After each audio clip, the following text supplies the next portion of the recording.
આજે ખેડા જિલ્લાના મુખ્ય મથક નડિયાદ ખાતે નડિયાદના સિનિયર ધારાસભ્ય પાર્ટીના આગેવાન ભાઈ શ્રી અજયભાઈ, જિલ્લાના પ્રમુખશ્રી, રેલવેના અતિ મહત્ત્વના અધિકારીઓ શ્રી મુકેશજી, અમિતજી, જેણે આ ડિઝાઇન બનાવી છે, આર્કિટેક્ટના એજન્સીના પ્રતિનિધિ ભાઈ શ્રી મોહમ્મદજી, સૌની સાથે બેસીને નડિયાદ સ્ટેશન એ આવનારા સમયમાં જે પ્રકારે નડિયાદ મહાનગરપાલિકા પણ થઈ છે અને આમ જોઈએ તો જિલ્લાનું અતિ મહત્ત્વનું શહેર પણ છે, ત્યારે આ જિલ્લાના મુખ્ય મથકે અતિ મહત્ત્વનું રેલવે સ્ટેશન, કારણ કે આ રેલવે સ્ટેશન સાથે ઇતિહાસ પણ સંકળાયેલો છે અને આ રેલવે સ્ટેશન સાથે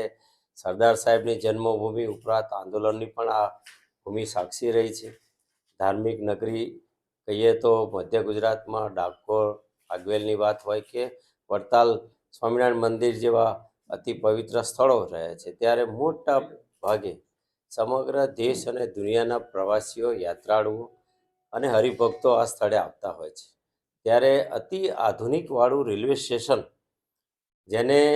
દેશના યશસ્વી પ્રધાનમંત્રી આદરણીય મોદી સાહેબના નેતૃત્વમાં દેશના આવા અનેક સ્ટેશનો, જે રેલવે સ્ટેશન ભૂતકાળમાં શહેરને બે ભાગમાં વહેંચવાનું કામ કરતા હતા, એના બદલે રેલવે સ્ટેશન શહેરને જોડે અને શહેરને જોડે એટલું જ નહીં પણ શહેરની શોભા બનીને રહે અને જરૂરી તમામ, ચાહે પેસેન્જરનો એ માલસામાન હોય કે ખેડૂત ઉત્પાદન કરતો હોય, તમામ ચીજ વસ્તુઓ માટેનું અતિ મહત્ત્વનું કેન્દ્ર રેલવે સ્ટેશન બની રહે. આધુનિક સગવડ સાથેનું આ રેલવે સ્ટેશન આ જિલ્લામાં આટલા વર્ષો પછી, જ્યારે દેશના યશસ્વી પ્રધાનમંત્રી, અને મને બરાબર યાદ છે કે ગુજરાતમાં એક રાજકીય યાત્રા નીકળી હતી, ત્યારે અમારા કેબિનેટ મંત્રી માન્ય અશ્વિનીજી વૈષ્ણવજી પણ આ નડિયાદમાં આવ્યા હતા અને અમારા નિવાસ સ્થાને ભાઈ શ્રી પંકજભાઈ, અજયભાઈ બધાની સમક્ષ જ્યારે સાહેબ આખા દેશમાં સ્ટેશનને નવું સર્જન કરવાના હેતુ સાથે રીડેવલપ કરતા હોય, ત્યારે નડિયાદનો એનો સમાવેશ કરવો અને અમારી સામે જ એમણે તાત્કાલિક એ નિર્ણય કર્યો અને નિર્ણયના આધારે નડિયાદ રેલવે સ્ટેશનને રીડેવલપ કરવાનો કામનો પ્રારંભ થયો છે.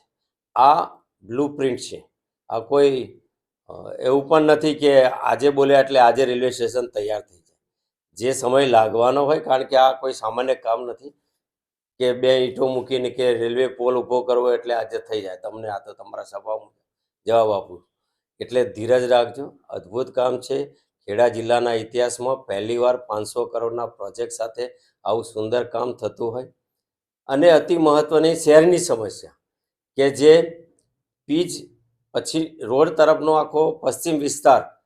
અને સહેજ પાણી ભરાતા એ નાળા ભરાઈ જતા હતા, એના બદલે ત્યાં લગભગ 80 કરોડના ખર્ચે રેલવે ઓવરબ્રિજ બનવાનું પણ આ પ્રોજેક્ટમાં સમાવેશ કરવામાં આવ્યો છે અને એ સ્થાનિક આગેવાનોના આગ્રહથી અને શહેરની જરૂરિયાત અને લાગણીને ધ્યાને રાખીને આ 500 કરોડના પ્રોજેક્ટમાં આવનારા વખતમાં આ જિલ્લાની સાંસ્કૃતિક વિરાસત હોય, ધાર્મિક હોય કે રાજકીય વિરાસત હોય, એની ઝલક સાથેનું એક સુંદર સ્ટેશન આપણા બધા માટે આદરણીય મોદી સાહેબે